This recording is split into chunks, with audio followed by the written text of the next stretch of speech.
ndikumanga kuti mtumiki kuti chakuti chakuti inu nkumapanga zinthu zomwezo mosembanisa ndi mtumiki wanu. Tinene kuti Chisilamu chimene chimalamulo ake mukutenga kuti ndiye tifunse kodi kuyamba nako mukuyambitsa ndinu kapena Qur'ani ni mtumiki wake na amene akuyamba nini?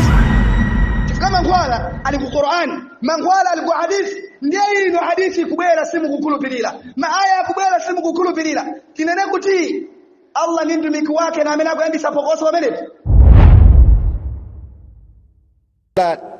Allah tabarak wa ta'ala kunena kuti man jaa bil hasanati falahu khayrun minha, amene angasabwere sipasikula chiwolo sabwino zimene zonsezo, falahu khayrun minha, amene yazapeza zabwino kuchokera muzabwino zimene yankapanga akamulipira Mulungu Allah Rabbul Izzati wal Jalal. Wa hum min fasa'i yawma idhin aminun, ndipo iwo kuchokera kumantha a tsiku limeneli akakhala anthu otetezeka. Wa man jaa bis sayyi'ah,